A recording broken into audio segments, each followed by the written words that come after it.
Muito boa tarde a todas e a todos. O Conselho de Ministros aprovou hoje o Decreto-Lei que regula a atividade e o funcionamento do Banco de Português de Fomento. O Sr. Ministro de Estado, Economia e Transição Digital desenvolverá este tema no final do briefing. O Conselho de Ministros aprovou ainda um Decreto-Lei que procede à clarificação relativamente ao complemento de estabilização, que deverá ser atribuído a quem tenha estado pelo menos 30 dias em layoff, mesmo que não tenha estado um mês civil inteiro em layoff. Finalmente, o Conselho de Ministros fez uma avaliação do ponto de situação da pandemia Covid-19 e decidiu manter em situação de alerta a generalidade do território do país e manter em condição de contingência a área metropolitana de Lisboa. Estas decisões prendem-se com uma avaliação de que todos os critérios definidos em abril pelo Governo no início do processo de desconfinamento, relativamente à capacidade de resposta do SNS, à capacidade de testagem do SNS, à redução do número de doentes internados em enfermaria ou em cuidados intensivos e à redução do número de óbitos, se manterem nas mesmas condições de que há 15 dias. Em qualquer caso, para esta quinzena, existem algumas alterações que queria destacar, a primeira das quais relativa à possibilidade de retomarem a atividade os centros de dia, com exceção daqueles que existem na área metropolitana de Lisboa por estar em estado de contingência. Os centros de dia poderão retomar a sua atividade quando existam de forma independente de outras respostas sociais, quando existam no contexto de outras respostas sociais, poderão também retomar a sua atividade, dependendo de uma avaliação da Direção-Geral de Saúde e do Instituto de Segurança Social. Além disso, nos territórios que estão em estado de contingência, ou seja, neste momento na área metropolitana de Lisboa, o Presidente da Câmara Municipal pode, de acordo com o parecer das Forças de Segurança e da Autoridade Local de Saúde, fazer alterações nos horários, pelo que deixa de estar em vigor a decisão de que todos os estabelecimentos comerciais na área metropolitana de Lisboa tinham que encerrar às 20 horas.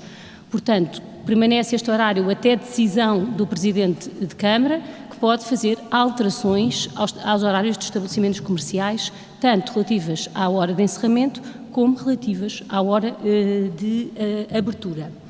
A outra alteração que vigorará nesta quinzena é de que, embora o atendimento nos serviços públicos continue a funcionar preferencialmente por marcação, ele pode realizar-se sem marcação no caso dos atendimentos prioritários a grávidas, a pessoas com dificuldades de locomoção, a portadores de deficiência.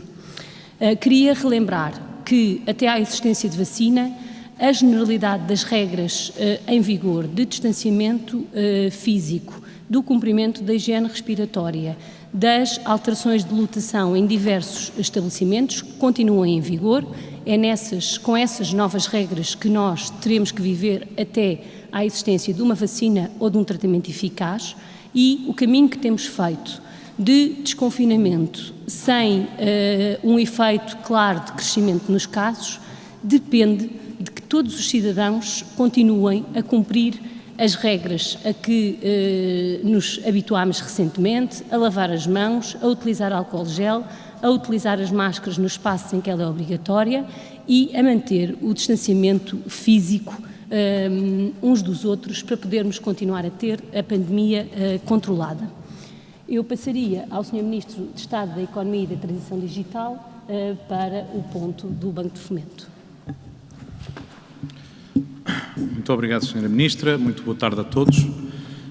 Como sabem, no passado dia 4 de agosto, a Comissão Europeia autorizou o Estado português a constituir um banco promocional em Portugal com a denominação de Banco Português de Fomento. O Banco Português de Fomento terá, nos termos dessa autorização, a possibilidade de realizar um conjunto muito alargado de operações, quer operações de crédito direto às empresas, quer a gestão do sistema de garantias de Estado, quer operações de capitalização de empresas, quer também de apoio às exportações e à internacionalização das nossas empresas.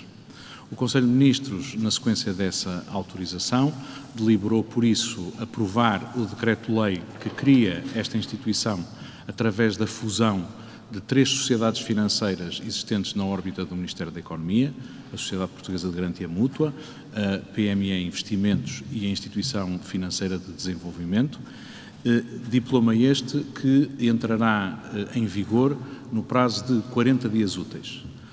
Durante este prazo, iremos tomar um conjunto de formalidades que se mostram necessárias para o arranque efetivo desta instituição. Já, portanto, no decurso deste ano, este Banco Português de Fomento irá desenvolver um conjunto alargado de operações muito críticas nesta altura em que a economia portuguesa necessita de apoio ao financiamento num conjunto significativo de vertentes. E, nesse sentido, esta é uma notícia que nos permite, ainda no final, durante o terceiro trimestre, ter já um início de atividade relevante deste banco. Muito obrigado. Muito obrigada. Estamos disponíveis para as vossas questões. Olá, boa tarde. Sofia Cordeiro Coelho, da SIC. A minha primeira pergunta tem a ver com a questão deste poder, de certa forma, que é dado às autarquias para decidir em termos de horários. Minha pergunta é se passam a ter liberdade completa para decidir sobre os horários ou se existe ainda assim alguma limitação, no sentido de, ok, podem permanecer abertos, mas até uma determinada hora, se tem alguma limitação. Depois gostaria de perguntar também relativamente a um tema que está a marcar o dia, que tem a ver com o racismo e esta carta aberta que foi enviada a pedir, de certa forma, mais ação política contra o racismo. Como é que o Governo responde a esta carta, também tendo em conta estes casos que foram agora conhecidos mais recentemente, alguns deles direcionados especificamente a algumas figuras políticas?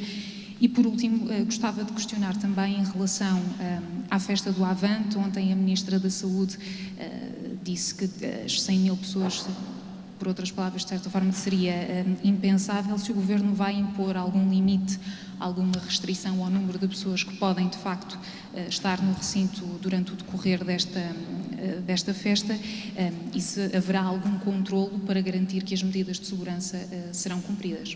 Obrigada. Muito obrigada.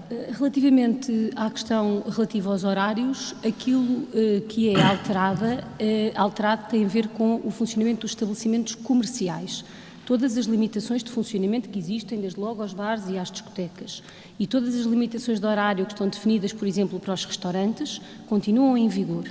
Como sabe, todos os estabelecimentos comerciais na área metropolitana de Lisboa estavam obrigados a encerrar às 20 horas, com exceção dos supermercados que podiam encerrar um pouco mais tarde, e aquilo que se define é que esses estabelecimentos comerciais, lojas, cafés, pastelarias, livrarias, mercearias, podem ter um horário de funcionamento alterado pelo Presidente de Câmara do respectivo município, em função de um parecer das autoridades de saúde e das forças de segurança. E, portanto, as regras relativas, por exemplo, aos temas que falámos aqui há 15 dias, sobre discotecas, sobre restaurantes, sobre bares, permanecem as mesmas.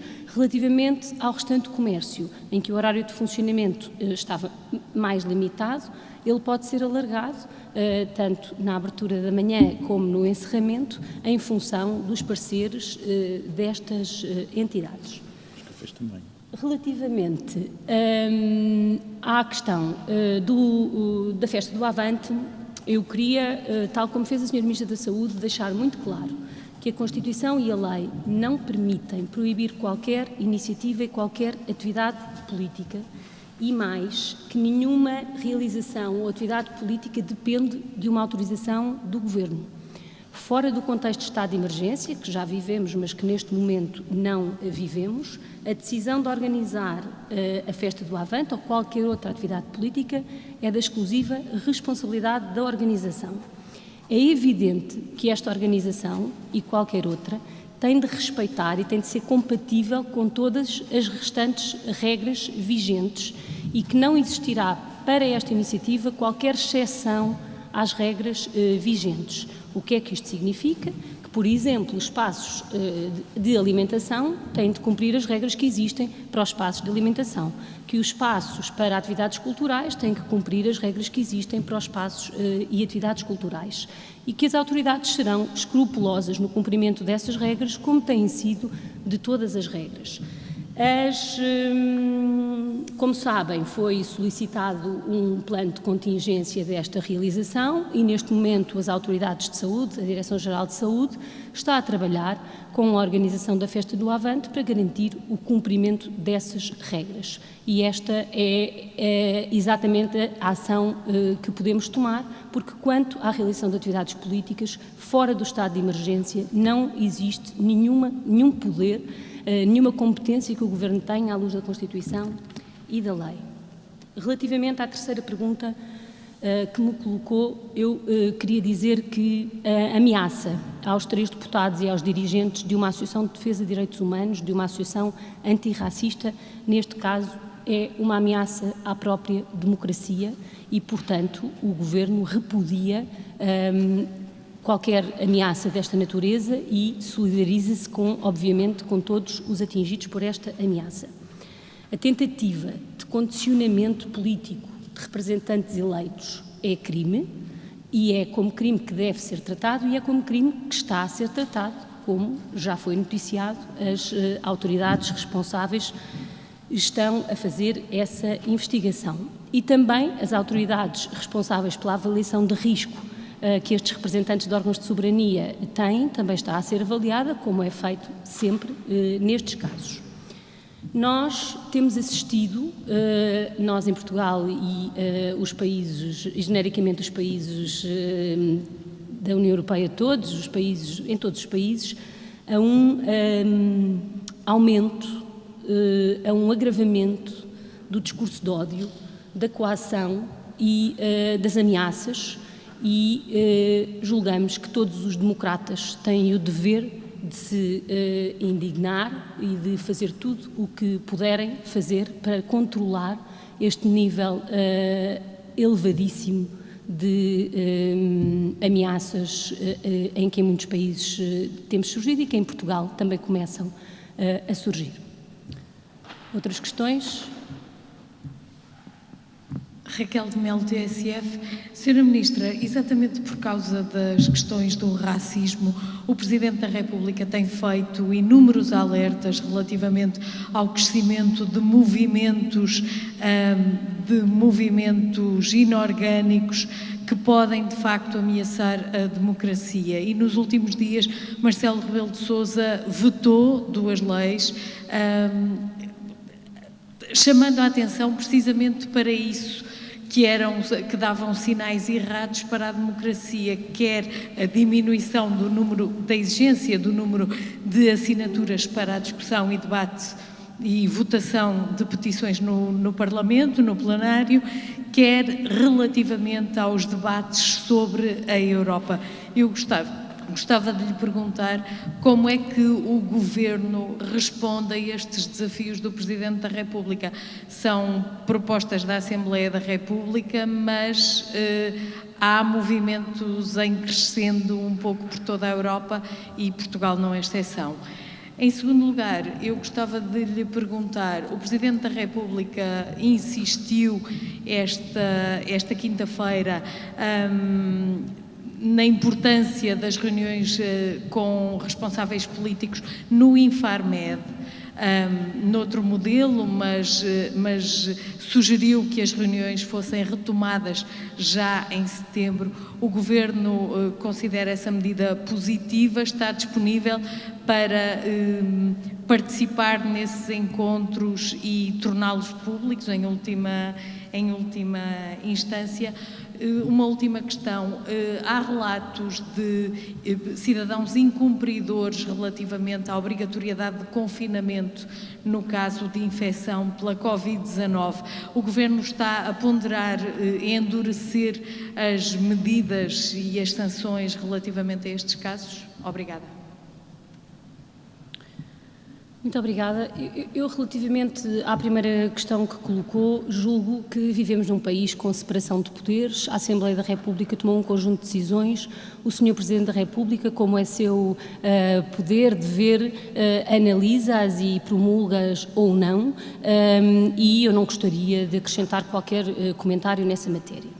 Gostaria, no entanto, de dizer que aquilo que temos assistido em Portugal é a uma valorização crescente do papel do Parlamento e dos seus poderes de fiscalização do Governo. Isso é muito visível quando comparamos o número de debates, os instrumentos de fiscalização que o Parlamento tem sobre o Governo, comparando com o que existiam, por exemplo, há 5 anos, há 10 anos ou há mais, e, portanto, julgo que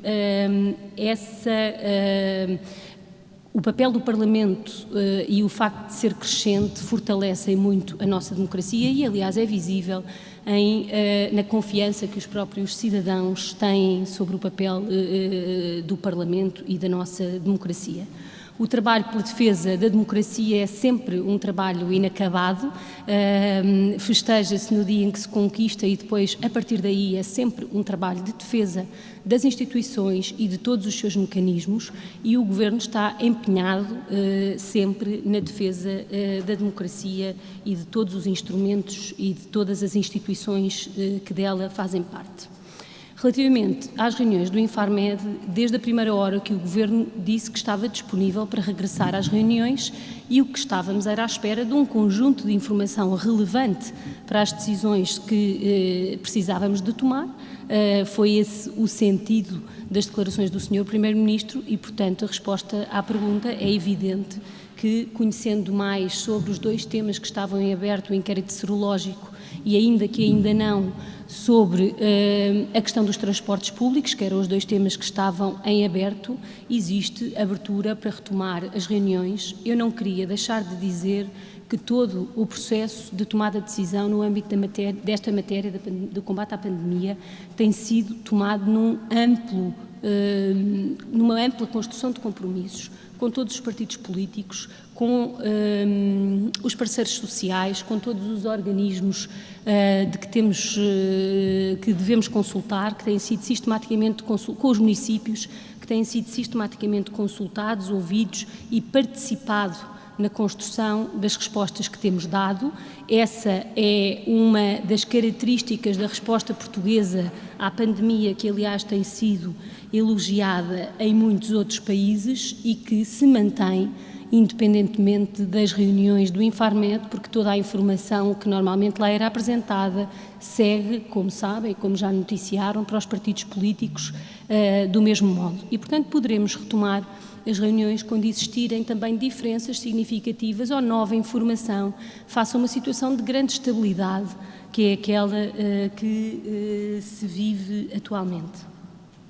Eu queria destacar que o incumprimento do confinamento, quando decretado pelas autoridades de saúde, é crime de desobediência e é acompanhado desde a primeira hora pelas forças de segurança. Acrescentamos ainda a este trabalho das forças de segurança um outro trabalho, mais da área social, em parceria entre as câmaras municipais e o Ministério do Trabalho e a Segurança Social, para que as pessoas tenham condições de vida digna, mesmo não podendo ir trabalhar, nos casos em que a proteção social não existia. E, portanto, os relatórios que temos das diferentes quinzenas dos últimos 5 meses mostram um cumprimento muito significativo do confinamento obrigatório e apenas casos excepcionais que têm a resposta em função de ser um crime de desobediência. Mais questões? Boa tarde, Sónia Miguel da Agência Lusa. Começava por questionar se há algum balanço sobre o registro destas infrações, destas contraordenações no cumprimento das medidas determinadas de combate à Covid-19, nomeadamente o crime de desobediência. E também questionar se o Governo está a avaliar a recomendação do Gabinete de Crise para a Covid-19 sobre o uso obrigatório de máscara na rua, defendendo que é agora no verão que se deve potenciar ao máximo a eliminação do vírus, em vez de deixar isso para o inverno. Sobre esta atribuição do poder às câmaras municipais da área metropolitana de Lisboa, como é que será o processo? Ou seja, é através de parecer, mas terão que ser os empresários desses estabelecimentos comerciais a pedir essa alteração de horário de funcionamento? Como é que isso se vai processar? Relativamente à festa do Avante, a Ministra da Saúde já disse que a limitação terá que ser inferior às 100.000 pessoas que estariam previstas. A entidade promotora já informou o Governo sobre o número certo de bilhetes já vendidos, quantas pessoas é que já estão à partida confirmadas neste festival. E relativamente ao programa Bairros Saudáveis, havia a expectativa de lançar o site para consulta pública em agosto. Há novidades nesse sentido? E é só. Obrigada. Muito obrigada. Eu, relativamente à questão dos horários, passaria depois ao Sr. Ministro de Estado da Economia e da Transição Digital. Relativamente ao balanço dos incumprimentos, quinzenalmente, no fim de cada período de estado de calamidade, de contingência, conforme o momento que temos vivido, são apresentados os balanços por parte do Sr. Ministro da Administração Interna. Eu não tenho comigo os dados, julgo que nas próximas horas, encerrando este período, que só encerra no dia 14, se fará, como se tem sempre feito, esse balanço, mas como imaginará, não trago comigo esses balanços. O Sr. Ministro da Administração Interna quinzenalmente tem apresentado estes dados. Relativamente ao uso de máscaras na rua, aquilo que temos sempre seguido são as orientações das entidades responsáveis da Organização Mundial de Saúde e do Centro para as Doenças Contagiosas, ouvindo os peritos nacionais e os parceiros da Direção-Geral de Saúde e tomando as decisões que importa tomar. E até este momento, as medidas que nós temos são as medidas que têm sido consideradas as medidas fundamentais e, portanto, tomamos novas medidas em função de um novo conhecimento, de novos parceiros sobre cada matéria. Relativamente à festa do Avante, eu queria voltar a dizer que o Governo não tem competências legais ou constitucionais para autorizar ou limitar a atividade de qualquer iniciativa política. Como eu disse há pouco, as autoridades de saúde e a organização desta iniciativa estão a trabalhar relativamente às diferentes regras que, existindo na lei, no decreto-lei, na resolução do Conselho de Ministros que agora aprovamos, também terão que ser cumpridas na festa do Avante. Esse trabalho está em curso e, quando estiver terminado, teremos então a resposta concreta à questão que me colocou, que tem a ver com a lotação, mas também a outras regras que terão que ser definidas. Relativamente ao programa de bairros saudáveis, não tenho informação para lhe dar. Esse tema obviamente não foi discutido e eu não tenho informação para lhe poder responder. Peço desculpa, ia passar ao Sr. Ministro. Peço desculpa. Muito obrigado. Bom, como sabem, o país encontra-se em estado de alerta, com exceção da área metropolitana de Lisboa, que se encontra em estado de contingência. Relativamente à totalidade do território nacional, existem limitações aos horários de funcionamento de estabelecimentos comerciais, estabelecimentos de prestação de serviços abertos ao público. Na área metropolitana de Lisboa, que se encontra em estado de contingência, essas restrições são mais apertadas. De uma maneira geral, os estabelecimentos comerciais e estabelecimentos abertos ao público têm que encerrar às 20 horas, com exceção de supermercados, postos de abastecimento de combustíveis ou estabelecimentos comerciais em postos de abastecimento de combustíveis e também restaurantes, estabelecimentos de restauração que podem estar abertos até à meia-noite, com uma obrigação de encerramento até à 1 da manhã. Aquilo que neste momento se prevê é que, mantendo-se o estado de contingência e sendo estas as regras que estão em vigor, dá-se competência aos presidentes da Câmara de cada um dos municípios situados na área metropolitana de Lisboa para, em função da avaliação da situação local, poder alargar os horários de funcionamento dos estabelecimentos comerciais e de prestação de serviços até ao limite que existe no resto do país. Isto significa que os estabelecimentos comerciais que agora encerram às 20 horas, ou os estabelecimentos de prestação de serviços, como cafés ou estabelecimentos similares, que neste momento estão obrigados a encerrar às 20 horas, poderão, mediante uma avaliação das condições locais, feita pelo Presidente da Câmara, ouvido as autoridades de saúde e as forças de segurança, poder ver o seu horário alargado. São estas as alterações que realizamos relativamente à área metropolitana de Lisboa. Queria deixar claro que isto não é uma autorização específica para cada estabelecimento ou estabelecimento a estabelecimento, trata-se de uma decisão que os Presidentes das Câmaras podem fazer em função da situação concreta que se verifique em cada município. Obrigado. Muito obrigada. Não sei quem é. Boa tarde, Isabel Patrício, do ECO. Relativamente ao Banco de Fomento, gostaria de começar por perguntar porque é que levou tanto tempo a criar uma instituição que estava prometida para os primeiros 100 dias do Governo. Perguntar também quais serão as primeiras operações que o Banco fará e quando é que começará efetivamente a fazer operações. E ainda sobre o Banco de Fomento, o Público avançou esta manhã que a composição da administração está em fase de finalização, a pedir mais detalhes, se for possível. Tenho ainda duas perguntas sobre o apoio à retoma progressiva. Gostaria de pedir um balanço das empresas que já se candidataram a este novo regime e a pedia que esclarecessem como é que deve ser calculada a retribuição, se com base na retribuição horária, nos termos do Código do Trabalho, ou se com base numa proporção direta. Obrigada. Muito obrigada. Sr. Ministro de Estado da Economia e Transição Digital, para a questão do Banco de Fomento. Muito bem. Muito obrigado. O Banco de Fomento, as primeiras discussões à volta da sua criação datam de 2009.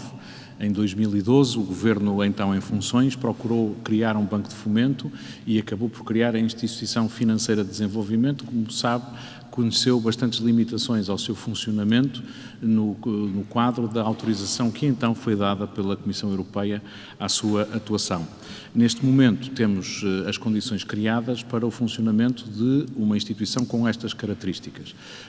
Estamos a fazê-lo agora porque a interrupção nos trabalhos ou a concentração da atenção do Governo e da Comissão Europeia noutras tarefas, por razões que parecem óbvias a todo o público, o processo conheceu algum atraso. Neste momento temos, portanto, a condição para começar a funcionar. O banco estará a funcionar, julgamos nós, em outubro. Nessa altura estará imediatamente a executar a sua atividade. O banco terá um capital social de 255 milhões de euros inicialmente. Isto, para terem uma ideia, é semelhante àquilo que o Banco de Fomento irlandês ou que o Banco de Fomento do Reino Unido tem como capital e permite já fazer um conjunto muito significativo de operações de crédito direto. Além do mais, convém não esquecer que o Banco de Fomento herdará da Sociedade Portuguesa de Garantia Mútua a gestão do Fundo de Contra-Garantia Mútua, que neste momento já distribui, através do sistema bancário, cerca de 12.500 milhões de euros de crédito a micro, pequenas e médias empresas e que ainda poderá, até ao fim do ano, continuar a fazer chegar novas linhas de crédito ao nosso tecido empresarial. Portanto, desde o primeiro momento, o Banco de Fomento vai ter o capital e os recursos para se colocar imediatamente à disposição das empresas portuguesas e ao serviço da sua competitividade. Sobre o apoio à retoma progressiva, não disponho desses dados, não foi uma questão que tenha sido discutida no Conselho de Ministros. Sei que já existem pedidos que as empresas têm estado a fazer relativamente aos vários mecanismos de retoma que hoje em dia têm à sua disposição, seja o pagamento de um salário mínimo por posto de trabalho que tenha estado em layoff simplificado, seja o pagamento de 2 salários mínimos ao longo dos próximos 6 meses até ao final do ano, seja o apoio à retoma progressiva. Sabemos que muitas solicitações já apareceram, não tenho o número exato, mas percebemos que as empresas estão a avaliar e a recorrer a todo este conjunto muito diversificado de apoios em função da sua situação específica e da forma como avaliam as suas necessidades. Muito obrigada. Olá, boa tarde, Liliana Borges do Público. A minha primeira pergunta ia para a Sra. Ministra. Falava que o Governo admitia retomar as reuniões do Infarmed, mas não esclarece uma das críticas feitas pelos partidos, é que estas reuniões são à porta fechada. Portanto, se retomarem, o Governo pondera torná-las públicas. E perguntar também se, face ao aparente aumento de casos a norte do país, se ponderam vir alterar as restrições na região, como está a ser feito na área metropolitana de Lisboa.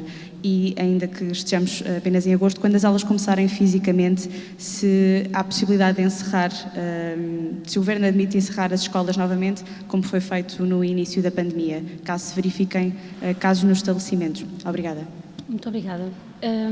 Relativamente ao tema, nós a cada quinzena avaliamos o ponto de situação de todas as regiões e aqui as decisões que tomamos de manutenção do estado de alerta baseiam-se na melhor informação, na consulta às autarquias locais e às autoridades locais de saúde. E, portanto, a cada quinzena é feita a avaliação conforme a evolução, não apenas do número de contágios, mas das restantes variáveis, a capacidade de resposta do Serviço Nacional de Saúde, a nossa capacidade de testagem naquela região e a capacidade que verificamos que temos de, perante um pico ou um surto, poder fazer baixar os números e conseguir recuperar e controlar a situação. E, portanto, temos sempre dito desde a primeira hora que não hesitaremos em recuar nas medidas que tomamos se tal for necessário, mas também que tomamos apenas as medidas necessárias e não numa lógica de fazer tudo mesmo que não seja necessário, porque há outras consequências económicas, sociais, de saúde que temos de considerar. Estas decisões são feitas com base em informação que é pública, que diariamente divulgamos e que agora quinzenalmente organizamos de forma distinta e de balanço e, portanto, não existe nenhuma falta de informação e eu queria deixar isso muito claro. Toda a informação sobre o que se passa no caso português é explicitada em briefings 3 dias por semana, é publicada e é consultável por todos. A existência de novas reuniões no formato que existia ou noutro depende da existência de nova informação que à data não existia para podermos analisar situações mais em concreto, porque aquilo que temos assistido nas últimas quinzenas são decisões de continuidade e de pequenos acertos, porque a evolução da pandemia é, de facto, de continuidade. E, portanto, queria deixar claro que a transparência com que temos trabalhado em matéria de informação e de decisão é total e não depende única e exclusivamente daquelas reuniões ou de outras que possam retomar e ser alteradas em termos que eu neste momento não tenho condições de comentar. Relativamente às escolas, também aqui anunciámos, julgo que já há um mês, exatamente como é que ia abrir o ano letivo. Numa situação em que o ano letivo possa abrir em total normalidade, quando a situação epidemiológica assim o permita, ou com limitações, o tal regime misto, ao número de horas, à existência até potencial de 2 grupos dentro da mesma turma para que se possa manter a separação. E essas decisões são tomadas pelas autoridades de saúde e pelo Ministério da Educação em função da condição de partida que se conheça. Quando em março encerrámos as escolas, o nível de conhecimento que existia sobre a pandemia também era distinto do que hoje existe e hoje é uma recomendação de todos, da própria OMS, que as escolas possam retomar, porque elas são para muitas crianças e jovens, o local mais seguro e onde mais condições de segurança e de saúde pública se podem garantir, além da importância do ensino de aprendizagem, do contacto com outras crianças, da alimentação que a escola pública fornece, e, portanto, há muitas variáveis que vão sendo avaliadas. Nós temos estado a trabalhar com as escolas no sentido de garantir a abertura do ano letivo de uma forma o mais próxima possível daquela que é o dia de escola, um normal arranque do ano letivo. É evidente que sabemos que existirão condições excepcionais, desde logo a utilização de máscara, a existência de gel desinfetante e regras de entrada, de saída, de permanência, de horários das refeições, de atividades que se podem ou não realizar, e tudo isto é uma decisão tomada pela escola, pelo Ministério da Educação e pelas autoridades de saúde, conforme for o ponto de situação da pandemia. Nós consideramos que o regresso às aulas é da maior importância para as crianças, para os jovens, para toda a sociedade, e estamos a trabalhar para que ele possa ser retomado. Obviamente que, tal como disse anteriormente, a cada momento e em função da situação epidemiológica, estamos sempre preparados para tomar decisões diferentes, mais limitadas, de pequenos acertos ao funcionamento, ou decisões diferentes mais significativas, retomando o ensino à distância e a plataforma de estudo em casa, que continua a ser preparada para que possa responder. E, portanto, em matéria educativa, em matéria de decisões sobre o estado de alerta, contingência ou calamidade de cada território, a cada 15 dias avaliamos a situação, ouvimos as autoridades de saúde e fazemos os acertos necessários, tal como temos feito até aqui.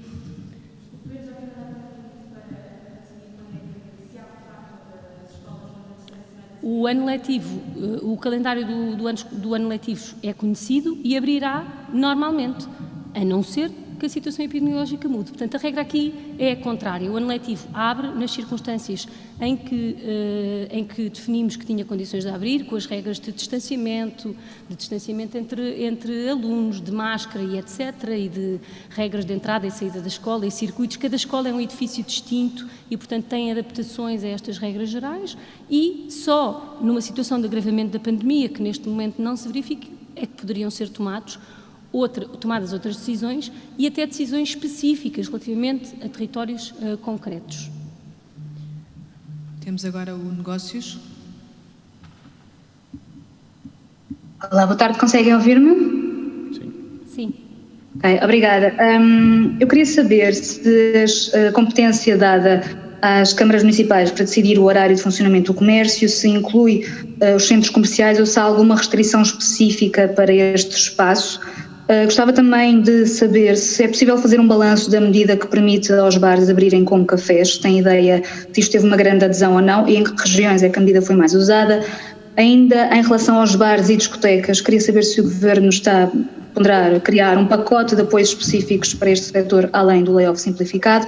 E queria ainda saber se tem resposta a uma questão colocada à tutela pela Associação do Setor da Restauração sobre os serviços de takeaway e delivery poderem funcionar depois da 1 da manhã. A Associação diz que essa questão não está completamente esclarecida. Pronto, queria saber se tem uma resposta para isso. Obrigada. Muito obrigada. Eu passaria a palavra ao Sr. Ministro de Estado de Economia e Transição Digital, dado que todas as questões... Muito obrigado pelas questões.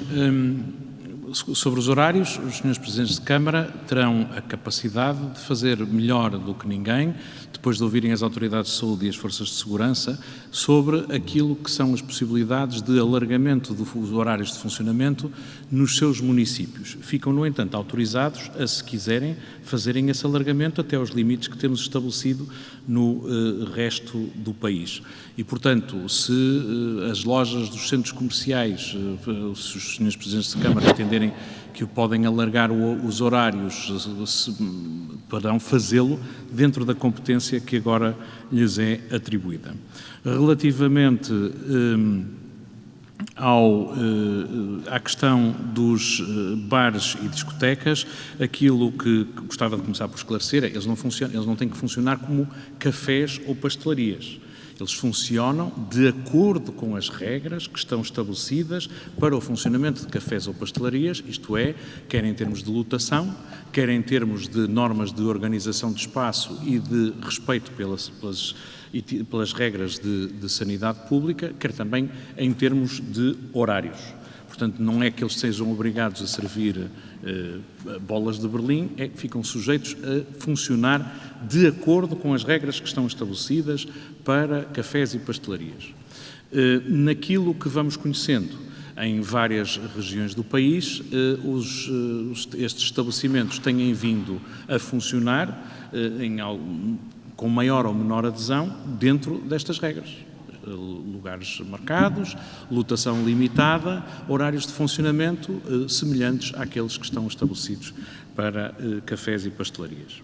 Relativamente às regras do takeaway, neste momento não tenho nenhuma regra a estabelecer, nenhum comentário a fazer, como também não tenho outros comentários a fazer relativamente às questões que suscitou sobre outros apoios ao setor da diversão noturna. Muito obrigado. Ok, acho que é a última questão. Olá, muito boa tarde, não sei se me estão a ouvir. Sou Pedro Antunes, do Observador. A minha primeira questão é se o Presidente da República disse esta quinta-feira que era importante o Governo informar a oposição sobre o resultado do relatório sobre a situação serológica, que é o que já está terminado, como a Ministra da Presidência disse, e também sobre temas como o ano letivo. A minha questão é se vão seguir este conselho e enviar também esta informação para os partidos. O Presidente da República disse também que os relatórios dos especialistas, como aqueles que eram apresentados no Infarmed, deviam ser disponibilizados num site público ou publicamente. Também não sei se concordam com esta evolução. E, por fim, já foi muito falado e também muito perguntado relativamente às reuniões do Infarmed. O Presidente também disse que até ao final do mês de agosto o Governo deveria repensar o modelo. Esta data parece uma data execuível para o Governo, ou seja, voltar em setembro com esse eventual novo modelo de reuniões? Obrigado. Muito obrigada. Bom, como imaginarão, não transformaremos o briefing no Conselho de Ministros num conjunto de comentários, muito menos às intervenções do Sr. Presidente da República. A informação que prestei sobre esse tema do Infarmed está completamente de acordo, no sentido em que aquilo que se disse logo na altura, e não apenas agora, era que quando existisse informação relevante destes dois inquéritos que estavam a ser realizados, ou informação nova, ou decisões distintas a tomar, estaríamos disponíveis para regressar às reuniões e, eventualmente, fazer acertos ao seu formato. As reuniões tiveram a participação, ao longo dos últimos meses, não apenas do Sr. Presidente da República, do Sr. Presidente da Assembleia da República, do Governo, dos diferentes partidos políticos, mas também dos parceiros sociais ou de outras entidades, na medida em que, naqueles momentos, se iam tomar decisões relativas a determinadas áreas de atividade, presidentes de Câmara, diferentes entidades, por exemplo, quando se tomaram as decisões relativas ao regresso às aulas para os 11º e 12º anos, tiveram presentes entidades dessa área e, portanto, as perguntas que me coloca dizem precisamente respeito àquele que era o modo de funcionamento dessas reuniões e que estamos disponíveis para regressar a elas quando a informação se justificar. Como vocês próprios podem verificar e noticiam quinzenalmente, nós agora estamos a fazer alterações meramente cirúrgicas e de pequenos acertos que são feitos. Não temos tomado decisões de grandes alterações relativamente ao estado de alerta, calamidade ou contingência, quando estivermos perante decisões de outra natureza ou uma alteração mais significativa das circunstâncias, naturalmente poderemos retomar, e a informação que tem seguido para os grupos parlamentares e para os partidos políticos resume, no fundo, as grandes linhas da informação, para já da informação que o Governo dispõe e da informação que era tradicionalmente apresentada nessas reuniões e, portanto, do nosso ponto de vista, não existe neste momento, por parte dos agentes políticos, falta da informação quantitativa e qualitativa que normalmente era disponibilizada. Mas pronto, estamos disponíveis, como o Sr. Primeiro-Ministro disse, logo no momento em que as reuniões foram interrompidas, para regressar às reuniões quando exista nova informação. Pronto, muito obrigada, boa tarde, julgo que é tudo.